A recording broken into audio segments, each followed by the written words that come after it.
ऐसे माफिया को मिट्टी में मिला देंगे। सरकार किसी है, सरकार किसी है, गफलत में हो तो फिर यहूदी को काटो, तो फिर देवबंदी को काटो, तो फिर बरेलवी को काटो। आपका काम और मुसलमानों का काम काटना, मारना और बलात्कार करना ही है। मुसलमान पुरुष, मुसलमान मर्द तीन औजार के साथ घूमते हैं। उन्होंने कहा जी कि हमारी जो पार्टनरशिप है वो दोनों मुल्कों की सिक्योरिटी के लिए बड़ी इंपॉर्टेंट है और security around the world, it means दहशतगर्दी। इसके अलावा जो मेजर बाकी उन्होंने क्या ह्यूमन राइट्स, ये वो एक पैंट के जिप में औजार होता है जिससे वो बलात्कार करते हैं, एक जुबान में औजार होता है जिससे वो गाली गलौज करते हैं, और एक औजार जो आपके पाकिस्तान से आता है बम गोली बारूद। तीन औजार के अलावा मुसलमानों को आता क्या है? बाबरी मस्जिद का नाम बाबरी मस्जिद क्यों है? मतलब उस मस्जिद का नाम बाबरी मस्जिद क्यों है? बाबरी मस्जिद बादशाह बाबर। हाँ जी, ये बाबर ने मस्जिद बनाई। उन्होंने इंडिया की बात की, अब चाइना की बात करें। चाइना में मुसलमान अच्छी हालत में है। चाइना में हमें दिखाई नहीं रहा ना, यही बात है ना। भारत की देखें, वो तो बड़ी लंबी चौड़ी स्ट्रेटेजिक पार्टनरशिप है। गेम तो भारत ऑलरेडी ले चुका है, लेकिन अब हम इस लेवल पे आ गए हैं कि अमेरिकी सदर फोन भी नहीं करता, खत लिखता है। आप न्यूक्लियर बॉम्ब की धमकी दीजिएगा, बिका हुआ है आपका। आप अपने पोर्ट की धमकी दीजिएगा, बिका हुआ है आपका। आपके पाकिस्तान का कितना हिस्सा बेच चुका है, आपकी सरकार कितने हिस्सा बेच चुकी है, ये आपको भी नहीं पता होगा। वो केजरीवाल के ऊपर जो बात की, स्टेटमेंट दिया, तो शट अप कॉल मिली। यूएसए ने बात की तो शट अप कॉल मिली। अक़वाम मुत्तहिदा ने बात की तो शट अप कॉल मिली। शट अप कॉल किस चीज को लेके मिली कि देखिए ये हमारे इंटरनल मामलात हैं। पाकिस्तान ने अजमल खसब बनाया, पाकिस्तान ने हाफिज सईद बनाया, पाकिस्तान ने यासिन मलिक बनाया, पाकिस्तान ने याकूब मेमन बनाया, पाकिस्तान ने लश्कर तैयबा बनाया, पाकिस्तान ने अलकायदा बनाया। अम्मी जान बोलते हैं, उधर आई बोला जाता है, लेकिन उधर उन्होंने एक चीज और साथ बड़ी मजे की जोड़ी कि इसके साथ बच्चे को एआई का भी जो है ना पता होना चाहिए। हमारे देश में माँ को आई बोलते हैं, माता को बहुत से राज्यों में भाषा बोलते हैं आई।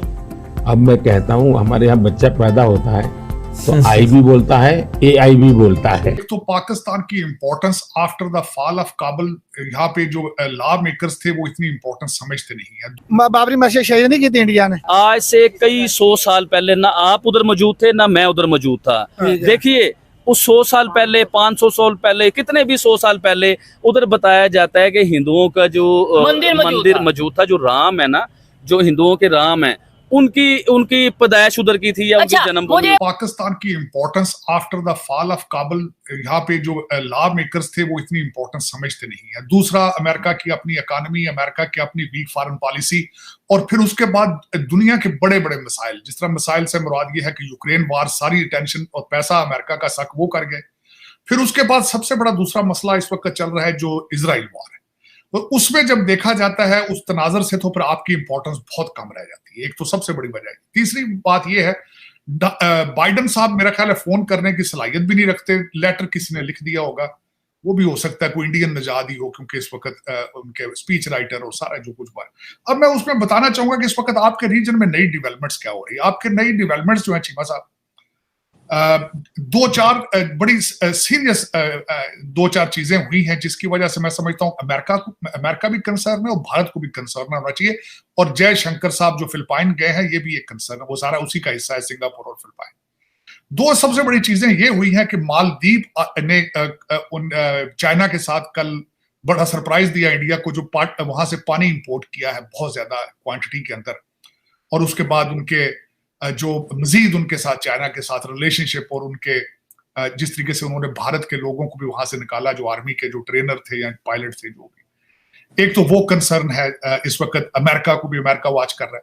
फिर दो चीजें हुई हैं कि आपके ऐसी बातें हैं तो basically Pakistan is the land of terrorism, Pakistan is the factory of terrorism, और इसमें तो कोई दो राय नहीं है। आप लोगों ने 2 डेकेड, आपकी सरकार और एस्टैब्लिशमेंट ने शैला 2 डेकेड यूएस को बेवकूफ बनाया, और यूं कह ले, रॉ लैंग्वेज में कह दे, because everyone knows that I am a very blunt speaker.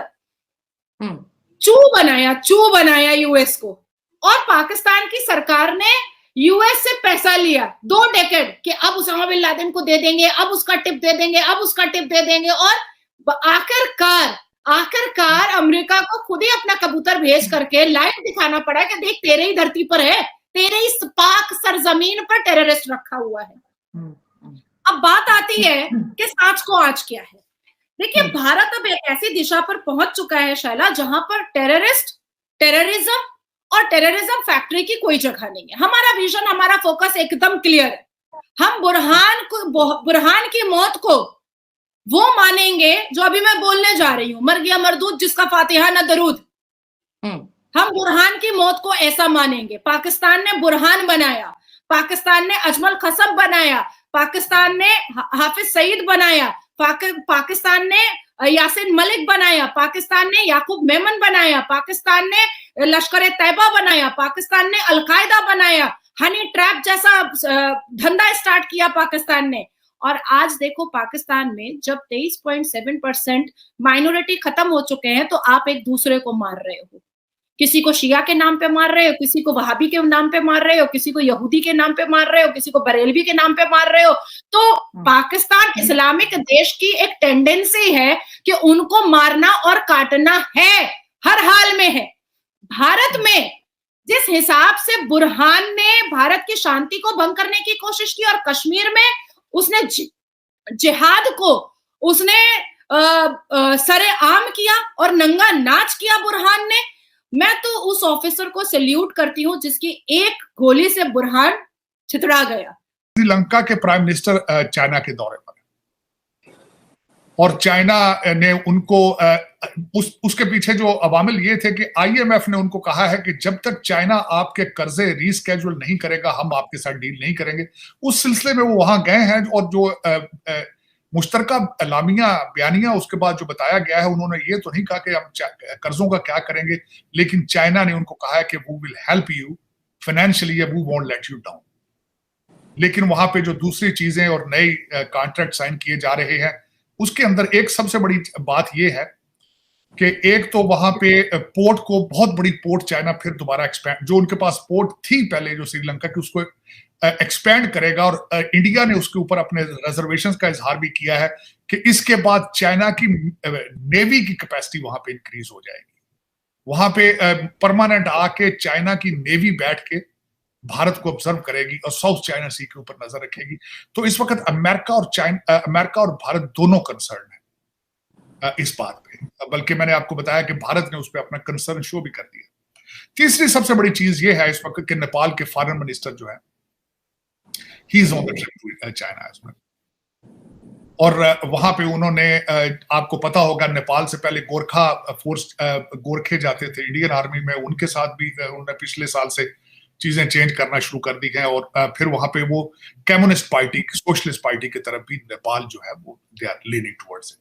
तो ये सारी चीजें ना सिर्फ अमेरिका के लिए, भारत के लिए, वहां पर रोजगार नहीं है, तालीम नहीं। अगर केएफसी वहां पर है तो वहां के मुलाजिमीन को भी टारगेट किया गया। पुलिस आई, पुलिस ने भी फायरिंग की और बेशुमार शहरी को भी फायरिंग लगी, जख्मी हुए, 50 लोग अरेस्ट हो गए। बाकियों के घर में जी पुलिस रेड मार रही है, उनको पकड़ने की कोशिश कर रही है। अगर हम बात करें भारत की, भारत के अंदर पाकिस्तान से ज्यादा मुसलमान मौजूद है, भारत के अंदर ज्यादा पाकिस्तानी, उसको क्या बोलते हैं, ज्यादा मुसलमान है, ज्यादा मस्जिदें हैं। लेकिन भारत का मुसलमान तो केएफसी के बाहर नहीं जाता, भारत का मुसलमान तो केएफसी को लूटने की कोशिश नहीं करता। आज इस सेंसिटिव टॉपिक पे हमारे शो पर मौजूद है डॉक्टर अभिषेक मिश्रा, और बहुत ही खूबसूरत इंसान है, बहुत अच्छी बातें करते हैं, बहुत ही न्यूट्रल एनालिसिस देते हैं। और मुझे सच माने दोस्तों बहुत अच्छा लगता है जब भी मैं डॉक्टर साहब के साथ स्क्रीन शेयर करती हूँ। ऐसा लगता है कि ये मेरे कुछ लम्हे जो है मेरी जिंदगी के बड़े खास है, कुछ नया सीखने को मिलेगा। तो thank you so much doctor साहब हमें टाइम देने के लिए। थैंक यू शैला जी, आपने इतनी फ्लैटरिंग बातें कर दी, अब इसके बाद कुछ कहने का बचता ही नहीं है। I am extremely grateful that you invited me on your show, so thank you so much.